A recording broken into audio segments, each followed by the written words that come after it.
मैं डॉक्टर भामा अग्रवाल आपके अपने यूट्यूब चैनल पर आपका स्वागत करती हूँ, अभिनंदन करती हूँ।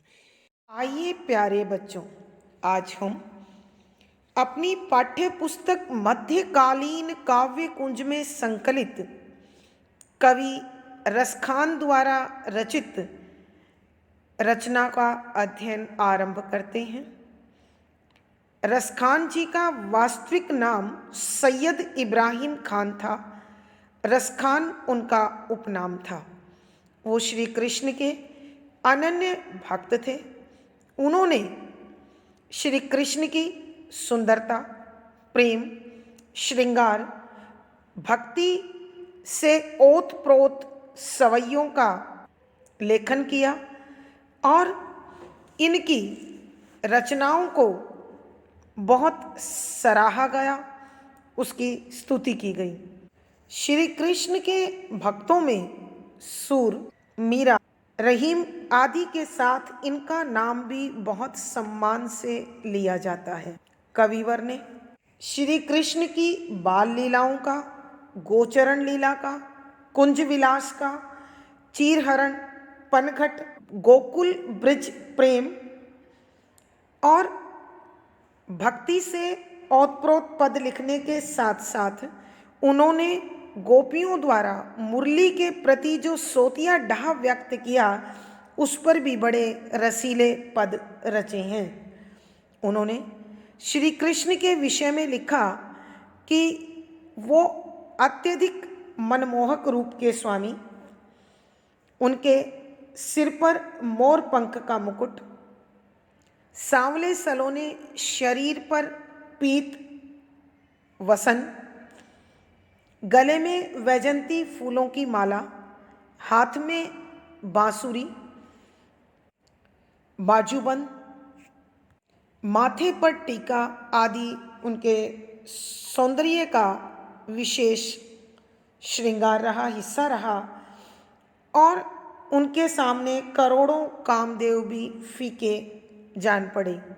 मिट्टी से भरा हुआ बाल रूप हो अथवा वो किशोरा अवस्था में गोपियों के साथ खेल कर रहे हों अथवा मथुरा में उन्होंने मनमोहक रूप धारण किया हो, हर एक रूप सौंदर्य को रसखान जी ने बड़े सुंदर शब्दों में उकेरा है। उन्होंने गोप लीलाओं का भी बड़ा सुंदर वर्णन किया है। गोपियों के द्वारा श्री कृष्ण के प्रति अनन्य एकनिष्ठ प्रेम भावना और प्रेम की एक निष्ठता, यहाँ तक कि गोपियों को श्री कृष्ण की बांसुरी की संगत भी प्रिय नहीं लगती है। वो इस बांसुरी को अपनी सौतन भी मानती हैं और इस बांसुरी की आवाज़ की वो दीवानी भी हैं। कवि ने यह भी इन पदों में स्पष्ट किया है कि मनुष्य चाहे कितने ही वेद, पुराण, ग्रंथ आदि पढ़ ले, लेकिन प्रभु को पाने के लिए सच्चा प्रेम ही काफ़ी है, क्योंकि ईश्वर प्रेममय है। यदि प्रेम नहीं होगा तो ईश्वर को पाना भी सरल नहीं है। जो भक्त प्रेममय है वह तुच्छ से तुच्छ वस्तु से प्रभु को अपने साथ रिझा सकता है। रसखान जी ने ब्रज में खेली जाने वाली होली का सुंदर चित्रण भी यहाँ में किया है। उन्होंने बताया है कि सभी ऋतुओं में बसंत अत्यंत मोहक होती है और उसका व्यापक असर संपूर्ण प्रकृति के साथ साथ जीव जगत पर भी देखा जा सकता है। इस बसंत के महीने में फाग के त्यौहार पर प्राय सभी अपने अपने साथियों से मिलते हैं, तो कवि ने यहाँ गोपियों की श्री कृष्ण के प्रति शिकायत, उनके प्रेम की एक निष्ठता, नोक झोंक आदि का बड़ा सुंदर सजीव चित्रण किया है। इन पदों में श्री कृष्ण के जिस बहुरंगी रूप की झलक हमें मिलती है वो इस प्रकार है।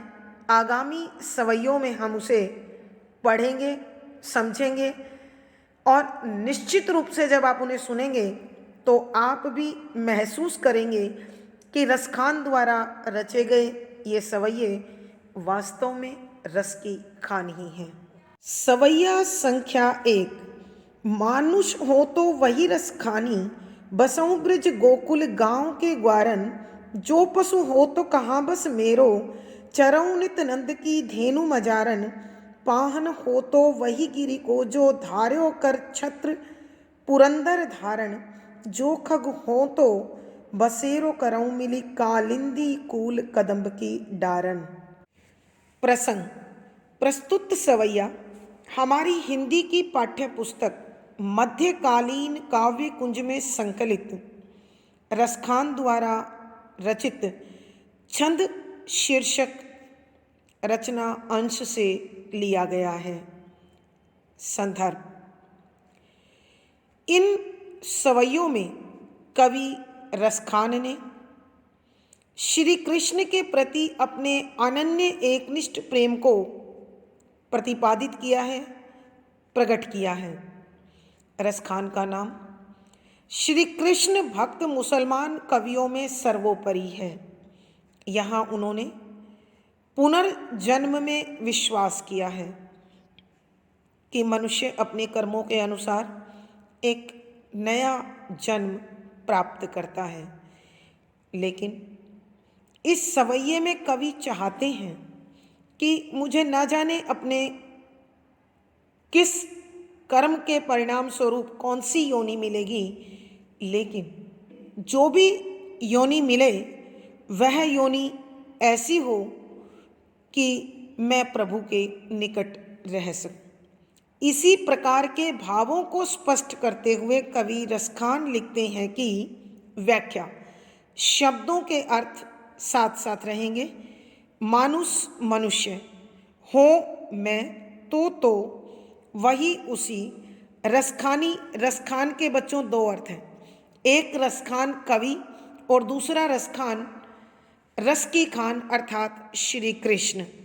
बसऊं रहना चाहता हूँ ब्रज नगर के गोकुल गांव के ग्वारन ग्वाल बालों के साथ। हे प्रभु श्री कृष्ण, मैं रसखान आपसे विनती करता हूँ कि यदि मुझे मानव योनि प्राप्त हो तो हे प्रभु आप मुझे ब्रज नगर के गोकुल गांव के ग्वालों के बीच रहने का सुअवसर प्रदान करना। कवि ने ऐसी इच्छा इसलिए प्रकट की है क्योंकि गोकुल के ग्वाल बालों के साथ श्री कृष्ण ने गाय चराई थी। तो कवि रसखान समझते हैं कि उन ग्वाल बालों के साथ मैं रहूँगा तो श्री कृष्ण का सानिध्य, निकटता मुझे अवश्य प्राप्त हो जाएगी। जो पशु हो तो कहाँ बस मेरो, चरऊं नित नंद की धेनु मंझारन। जो यदि पशु हो मैं तो कहा क्या, बस वश मेरो मेरा, चरऊं चरता रहूं नित हमेशा नंद बाबा की धेनु गायों मझारन बीच में। कि हे प्रभु यदि आप मुझे पशु बनाना चाहें तो भी मेरा खुद पर क्या नियंत्रण होगा, क्योंकि जहाँ मालिक मुझे जिस खूंटे से बांध देगा मुझे वहीं रहना पड़ेगा। तो प्रभु आप ऐसी कृपा करना कि मैं नंद बाबा की गायों के बीच ही चरूं, अर्थात मुझे पशु बनाना हो तो नंद बाबा की गायों के साथ रहने का अवसर देना, नंद बाबा की गाय बनाना, ताकि आपके साथ मैं वन में चरने के लिए जाऊं, आपके हाथ का स्पर्श पाऊं, आपकी बांसुरी की आवाज़ सुनूं और आपकी चुलबुली नटखट हरकतों का साक्षी बनूं। पाहन हो तो वही गिरि को जो धार्यो कर छत्र पुरंदन धारण। पाहन पत्थर हो मैं तो वही उसी गिरि पर्वत कोक का जो जिसे धार्यो धारण किया था कर हाथों पर छत्र छत्र बनाकर पुरंदर इंद्र धारण उद्धार करने के लिए कि हे प्रभु, यदि आप मुझे पत्थर बनाना चाहें तो मुझे उस गोवर्धन पर्वत का पत्थर बनाना जिसे आपने इंद्र के अभिमान की मुक्ति के लिए अथवा इंद्र को अभिमान से मुक्त करने के लिए आपने गोकुल वासियों की रक्षा के लिए अपने हाथ पर छत्र के रूप में धारण किया था। अर्थात कवि चाहते हैं कि हे प्रभु, मैं गोवर्धन पर्वत का हिस्सा बन जाऊं, जो खग हो तो बसेरो करऊं, मिली कालिंदी कूल कदम्ब की डारन, जो यदि खग पक्षी हो मैं तो बसेरो निवास घोंसला करऊं कर लूं, मिली मिलकर कालिंदी यमुना नदी कूल किनारा कदम्ब कदम्ब का पेड़ डारन शाखाओं के बीच। हे प्रभु, यदि आप मुझे पक्षी बनाना चाहें तो इतनी कृपा करना कि मुझे यमुना नदी के किनारे उगे हुए कदम्ब के पेड़ की शाखाओं में अपना घोंसला बनाने की प्रेरणा दे देना, ताकि मैं भी वहाँ निवास करने वाले अन्य पक्षियों के साथ रहूं और आपकी लीलाओं का रसपान कर सकूं। कवि के कहने का अर्थ है कि कवि जन्म जन्मांतर तक श्री कृष्ण के निकट रहना चाहते हैं। एक बार फिर बच्चों इस सवैये की व्याख्या कर रही हूँ। मानुष हो तो वही रस खानी, बस्यों ब्रज गोकुल गांव के ग्वारन, कि हे मनुष्य, कि हे प्रभु, यदि आप मुझे मनुष्य बनाना चाहें तो मुझे ब्रज नगर के गोकुल गांव के ग्वालों के बीच ही जन्म देना, वहीं मैं रहूं और आपकी निकटता प्राप्त कर सकूं। जो पशु हो तो कहाँ बस मेरो चरऊ नित नंद की धेनु बंजारन, कि हे प्रभु, यदि आप मुझे पशु बनाना चाहें तो मेरा उसमें क्या वश है, लेकिन इतनी कृपा कर देना कि मैं नंद बाबा की गाय बनूं और उनकी गायों के बीच ही चरूं, ताकि जब आप वन में उन्हें चराने ले जाएं तो मैं भी आपके साथ वन में जाऊं, आपकी बांसुरी की आवाज़ सुनूं और आपके हाथ का स्पर्श मुझे मिल सके। पाहन हो तो वही गिरी को जो धार्यो कर छत्र पुरंदन धारन, कि यदि प्रभु आप मुझे पत्थर बनाना चाहें तो मुझे उस गोवर्धन पर्वत का पत्थर बनाना जिसे आपने इंद्र को अभिमान से मुक्त करने के लिए अपने हाथ पर गोकुल वासियों की रक्षा में छत्र के रूप में उठाया था। अर्थात वहाँ भी मैं आपका नाम और आपकी संगत प्राप्त कर सकूं। जो खग हो तो बसेरो करऊं, मिली कालिंदी कूल कदम्ब की डारन, कि प्रभु, यदि आप मुझे पक्षी बनाएं तो मैं यमुना नदी के किनारे उगे हुए कदम्ब के वृक्ष की शाखाओं में अन्य पक्षियों के साथ मिलकर घोंसला बनाऊं और वहीं रहूं, ताकि जब कभी आप कदम्ब के वृक्ष पर बांसुरी बजाएं अथवा अन्य प्रकार की लीलाएं करें तो मुझे भी उनका आनंद प्राप्त हो सके। भावार्थ, कवि के कहने का भाव यह है कि चाहे अगला जन्म उन्हें किसी भी योनि में प्राप्त हो, लेकिन वो हर योनि में, हर रूप में, हर समय श्री कृष्ण की निकटता सानिध्य प्राप्त करना चाहते हैं। विशेष यहाँ कवि का श्री कृष्ण के प्रति अनन्य प्रेम प्रकट होता है। शुद्ध साहित्यिक ब्रज भाषा का प्रयोग है, भक्ति रस है, प्रसाद गुण है, सवैया छंद है, गेय शैली और संगीतात्मकता है। इसमें अनुप्रास, उल्लेख, भ्रांतिमान, स्वभावोक्ति आदि अलंकारों का सुंदर सटीक प्रयोग हुआ है। पद संख्या 2। या लकुटी अरु कामरिया पर राज तिहुपुर को तजी डारो, आठों सिद्धि नवनिधि को सुख नंद की गाई चराई बिसारऊं, रस खानी कबऊं इन आखिन सो ब्रज के बन बाग तड़ाग निहारऊं, कोटिक रोकल धोत के धाम करील के कुंजन ऊपर वार्याऊं। प्रसंग पूर्ववत। संदर्भ। यहाँ जैसा कि मनुष्य का स्वभाव होता है, वो जिसे पसंद करता है उसकी कोई न कोई वस्तु अपने पास रखकर अपने आप को उसके साथ मिला हुआ महसूस करता है। यहाँ कवि श्री कृष्ण के अनन्य भक्त हैं, अतः श्री कृष्ण से जुड़ी प्रत्येक वस्तु उनके लिए अनमोल है। चाहे वो उनकी गाय चराने का डंडा हो, उनकी कंधे पर रहने वाली काली कंबली हो, अथवा वो वन प्रदेश हो जिनमें कभी कृष्ण ने गाय चराई थी, अथवा उनके पास श्री कृष्ण से जुड़ी कोई भी वस्तु उन्हें प्राप्त हो जाए, वह अनमोल है और वह उनके मन के लिए उन्हें कृष्णमय होने में सहायता करेगी, ऐसा उनका विश्वास है। व्याख्या। शब्दों के अर्थ साथ साथ। या का मतलब जो श्री कृष्ण ने उठाई थी, जो श्री कृष्ण से जुड़ी हुई है। लकुटी लाठी, वो लाठी जो श्री कृष्ण गाय चराते हुए अपने साथ लेकर जाते थे।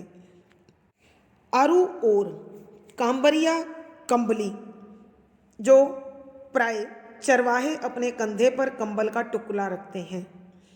पर ऊपर या के लिए राज शासन, शक्ति, प्रभुता, तिहु तीनों, पुर नगर, लोक, ये 3 लोक हैं, आकाश लोक, पृथ्वी लोक, पाताल लोक, को का तजी छोड़ डालूंगा कि यदि कोई मुझे श्री कृष्ण ने गाय चराते हुए जो लकड़ी और जो कंबल लिया था, अगर मुझे वो मिल जाए तो मैं उसके लिए 3 लोकों का राज भी त्यागने को तैयार हूँ। अर्थात मेरे लिए श्री कृष्ण की वह लकड़ी और वो कंबल सबसे अधिक बहुमूल्य है, अमूल्य है। 8 सिद्धि नवनिधि को सुख नंद की गाय चराई बिसारऊं। 8 सिद्धि 8 प्रकार की सिद्धियां, नवनिधि 9 प्रकार के खजाने जो कुबेर के अधीन हैं। को का सुख आनंद नंद बाबा की गाय चराई चराने में बिसारऊं, भूल जाऊंगा या भूल जाना चाहता हूँ कि यदि मुझे श्री कृष्ण के साथ नंद बाबा की गाय चराने का मौका मिले तो मैं 8 सिद्धियों का जो सुख होता है, 9 प्रकार के खजानों का जो आनंद होता है, वो सब उसके लिए अर्थात नंद बाबा की गायों को चराने के लिए त्यागने को तैयार हूँ, छोड़ने को तैयार हूँ। अर्थात गाय चराने का आनंद मुझे इन सिद्धियों से अधिक प्राप्त होगा। रसखान कबऊ इन आखिन सो ब्रज के बन बाग तड़ाग निहारऊं। रसखान वही श्लेष अलंकार प्रभु कृष्ण के लिए और रसखान ने स्वयं के लिए। रसखान जी श्री कृष्ण से आग्रह करते हैं कि हे प्रभु श्री कृष्ण, मैं कब अपनी इन आँखों से ब्रजनगर के वन, वो वन जहाँ आपने गायें चराई, बाग बगीचे, वो बाग बगीचे जिनमें आपने गोपियों के साथ लीलाएं की, तड़ाग तालाब जिसके जल के साथ आपने अनेक प्रकार के खेल खेले निहारों देखूंगा। कि हे प्रभु श्री कृष्ण, मैं रसखान आपसे पूछता हूँ कि कब मैं अपनी इन सांसारिक आँखों से ब्रज के वन, बाग और तालाब देख पाऊंगा जो आपसे जुड़े हुए हैं। कोटिक रोकल धोत के धाम, करील के कुंजन ऊपर वार्यों। कोटिक करोड़ों, कल धोत आलीशान महल, बड़े बड़े महल, के धाम स्वर्ग, करील कांटेदार झाड़ियाँ या जंगल के वृक्ष, के कुंजन प्रदेश घिरे हुए स्थान, ऊपर के लिए वार्यों न्योछावर कर दूंगा। कि कवि कहते हैं ब्रिज के वो वन जहाँ कांटेदार झाड़ियाँ अत्यधिक मात्रा में उगी हुई हैं, लेकिन जिनमें कभी आपने गायें चराई थी और विभिन्न प्रकार की लीलाएं की थी, उनके लिए मैं सोने से बने हुए, हीरे ज्वारात से जड़े हुए स्वर्ग के करोड़ों आलीशान महलों को भी त्यागने के लिए तैयार हूं। एक बार फिर बच्चों इसकी व्याख्या कर रहे हैं। या लकुटी अरु कामबरिया पर राज तिहुपुर को तजी डारो।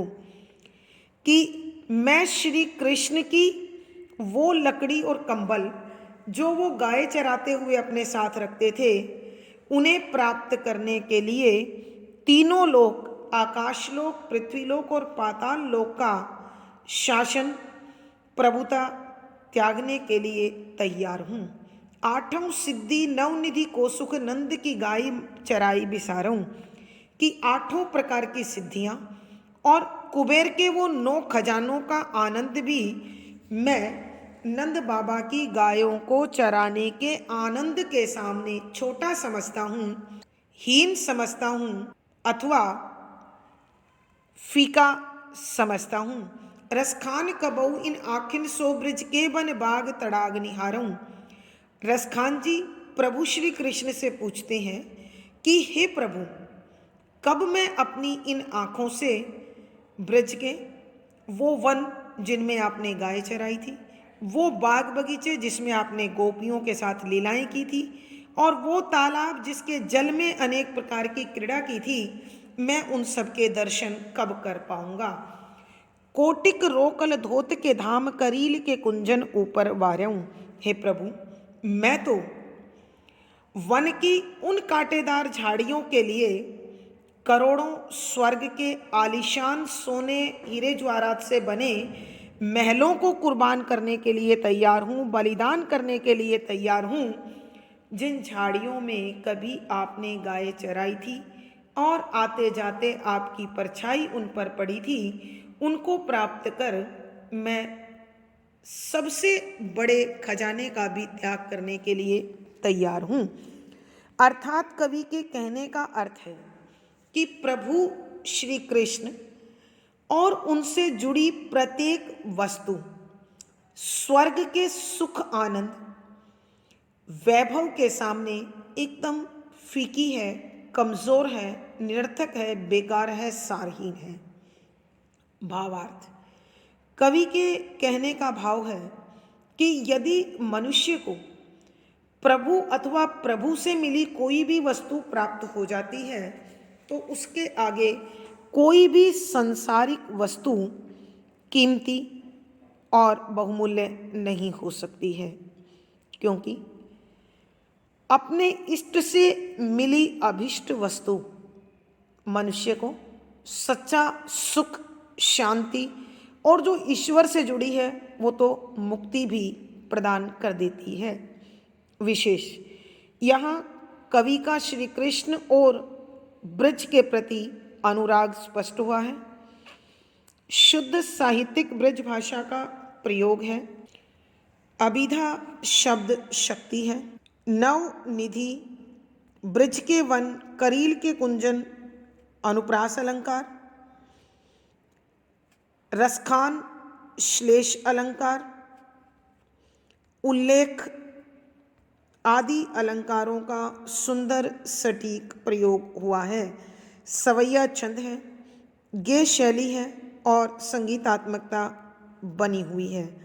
यहाँ भक्ति रस प्रसाद गुण की भी अनुपम छटा दिखाई देती है। सवैया संख्या 3। मोर पखासिर ऊपर राखी हूँ, गुंज की माल गरे पहरूंगी। ओढ़ी पीताम्बर ले लकुटी बन, गोधन ग्वारिन संग फिरोंगी। भाव तो वही मेरो रस खानी, सो तेरे कहे सब स्वांग करूंगी। या मुरली मुरली धर की, अधरान धरी अधरान धरूंगी। प्रसंग पूर्ववत संदर्भ।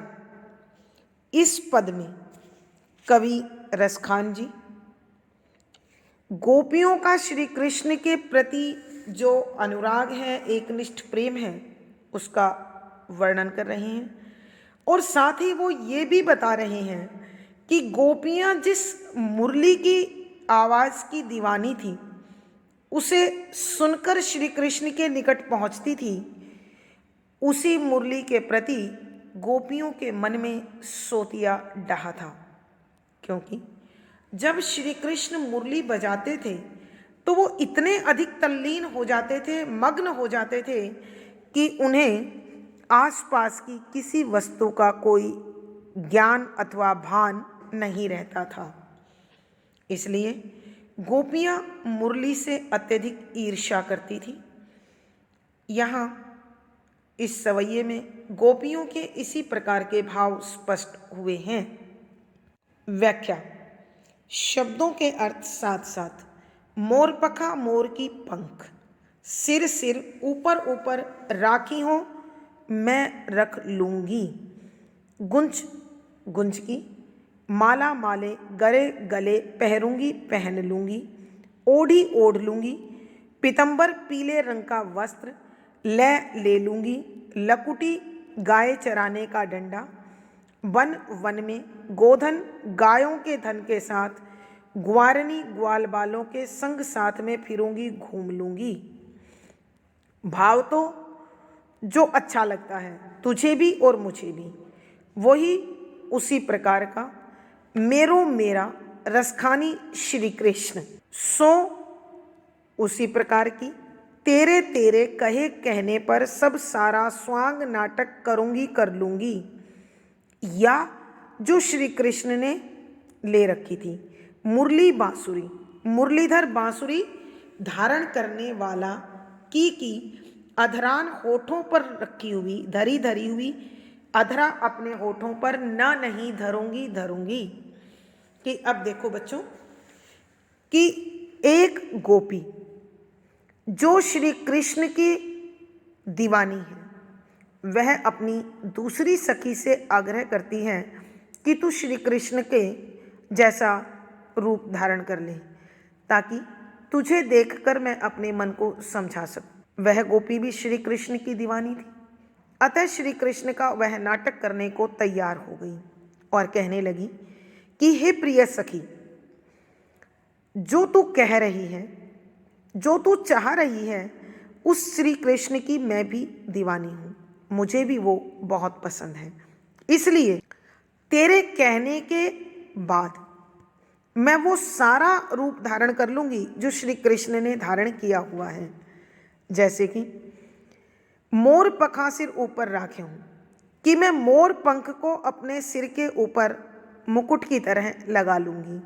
गुंज की माल गरे पहरूंगी और अपने गले में गुंज के फूलों की माला भी पहन लूँगी। ओढ़ी पीतंबर पीले रंग का वस्त्र भी ओढ़ लूँगी।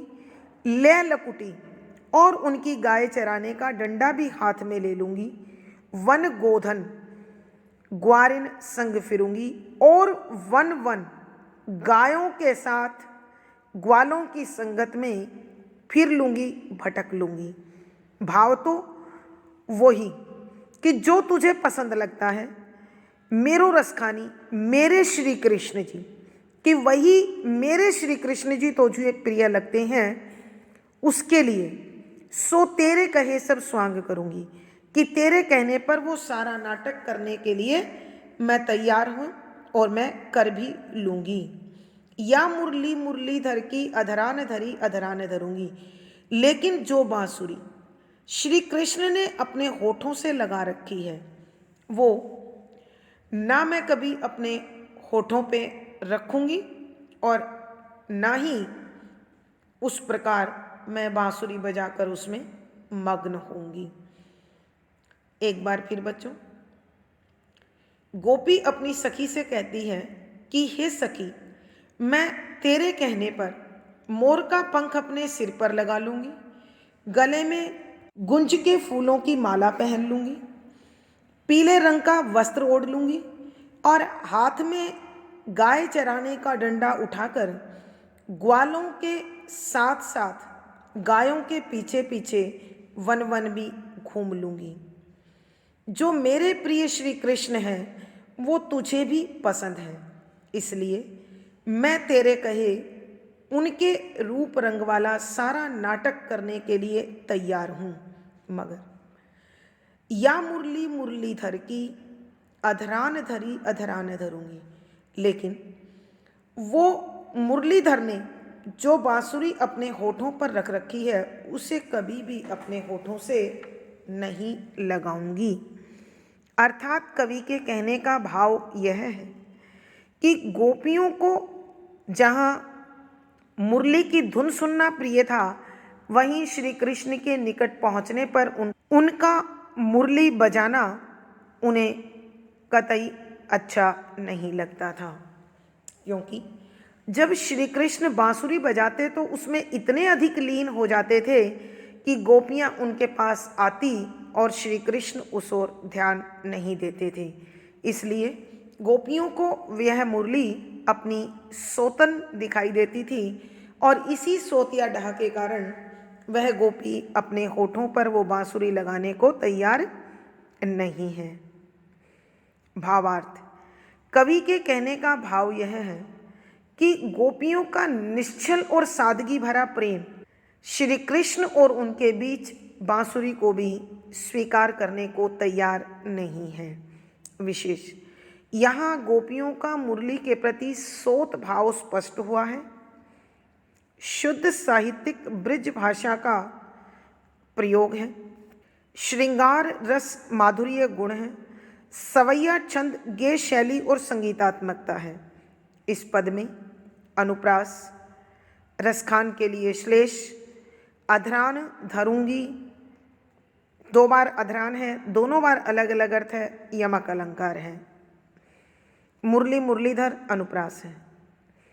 और गोपी के कहने पर दूसरी गोपी एक से अधिक वस्तुएं श्री कृष्ण की धारण करने को तैयार है, इसलिए उल्लेख। तो प्यारे बच्चों, इस पद में अनुप्रास, उल्लेख, श्लेष, यमक आदि अलंकारों का सुंदर सटीक प्रयोग हुआ है। धन्यवाद बच्चों। आज की कक्षा में बस इतना ही। अगली वीडियो में फिर मुलाकात होगी। आशा है आपको सारा विषय बहुत रुचिकर लगा होगा, पसंद आया होगा। मुझे कमेंट बॉक्स में लिखकर बताएं। वीडियो को लाइक करें, शेयर करें और चैनल सब्सक्राइब करें। आपका दिन और जीवन मंगलमय हो, इसी शुभकामना के साथ धन्यवाद, आभार।